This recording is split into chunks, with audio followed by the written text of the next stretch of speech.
So ధూమపానము అనేది తరచుగా మనం చూస్తుంటాం. యూజువలీ చిన్న వయసు నుంచి మొదలవుతుంది. సో 18-20 వయసులో మొదలయ్యి తర్వాత 30-40 ఇయర్స్ వరకు చేస్తూ ఉంటారు.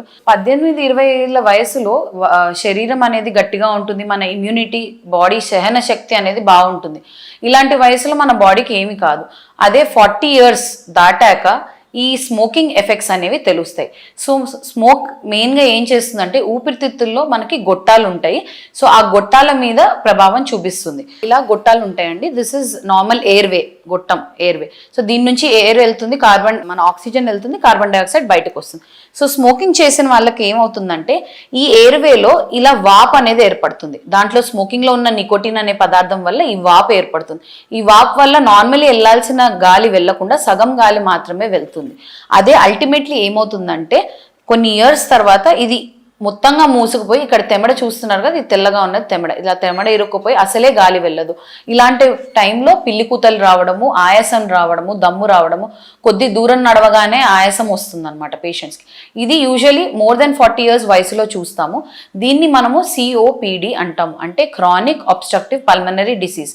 క్రానిక్ అంటే ఎన్నో సంవత్సరాల నుంచి ఉంది, అబ్స్ట్రక్షన్ అంటే ఈ మూతివేత, పల్మనరీ డిసీజ్ అంటే ఊపిరితిత్తుల వ్యాధి. సో ఇదే కాకుండా మనకి స్మోకింగ్ వల్ల మోస్ట్ కామన్ ఇది ఏంటంటే లంగ్ క్యాన్సర్స్. మీకు తెలిసే ఉంటుంది, స్మోకింగ్ వల్ల క్యాన్సర్స్ వస్తాయి. సో లంగ్ క్యాన్సర్స్ అనేవి కూడా వస్తాయి. అలాగే స్మోకింగ్ వల్ల హార్ట్ అటాక్స్ కూడా వస్తాయి. చాలా మందికి తెలియని విషయం ఏంటంటే ఈ స్మోక్లో ఉండే నికోటిన్ అనే పదార్థము ఈ హార్ట్ అటాక్స్కి కూడా ఒక కారణము. సో ఈ స్మోకింగ్ అనేది చాలా హానికరము. ఎంత తొందరగా వీలైతే అంత తొందరగా మానివేయాలి. సో స్మోకింగ్ వల్ల మనకి మన హెల్త్ పాడు చేసుకోవడమే కాకుండా పక్కన వాళ్ళ హెల్త్ కూడా, అంటే ఇతరుల హెల్త్ కూడా మనం పాడు చేస్తున్నాం. సో ప్యాసివ్ స్మోకింగ్ అనేది ఉంటుంది. సో ఇంట్లో కనుక ఒకళ్ళు స్మోక్ చేసే వాళ్ళు ఉంటే పక్కనున్న భార్య పిల్లలు వాళ్ళు కూడా ఆ స్మోక్ అనేది ఇన్హేల్ చేసి వాళ్ళకు కూడా ఈ ఊపిరితిత్తుల ప్రమాదాలు వస్తాయి. అలాగే ఆడవాళ్ళల్లో కట్టెల పొయ్యి, బొగ్గుల పొయ్యి యూజ్ చేసేవాళ్ళు ఒక కాలంలో వాళ్ళకి తెలీదు. సో ఈ కట్టెల పొయ్యి, బొగ్గుల పొయ్యి పొగ వల్ల కూడా ఇలానే స్మోకింగ్తో ఈక్వల్ డ్యామేజ్, ఏదైతే సిగరెట్ స్మోక్ చేశారో అలానే ఊపిరితిత్తులు డ్యామేజ్ అయ్యి 40 ఏళ్ళ వయసు పైగా వాళ్ళు ఈ ఆయాసము, దమ్ముతో ఇబ్బంది పడి ఈ COPD వ్యాధితో ఇబ్బంది పడతారు. సో ఇది ఉన్నప్పుడు ఇమీడియట్గా మీ పల్మనాలజిస్ట్ని మీరు సంప్రదించాలి. సో దానికోసం మేము pulmonary function test or spirometry అని ఒకటి చేస్తాం. ఒక మెషిన్ ఉంటుంది, ఆ మెషిన్లోకి మీరు ఊదాలి. ఊదితే 6 సెకండ్స్ ఊదితే మన ఊపిరితిత్తుల కెపాసిటీ అనేది తెలుస్తుంది. దాన్ని బట్టి ఈ COPD ఉందా లేదా, ఉంటే ఒకవేళ మైల్డ్ ఉందా, మోడరేట్ ఉందా, సివియర్ అబ్స్ట్రక్షన్ ఉందా అనేది తెలుస్తుంది. దాని ప్రకారం దీనికి ఇన్హేలర్స్ ఇవ్వడం జరుగుతుంది.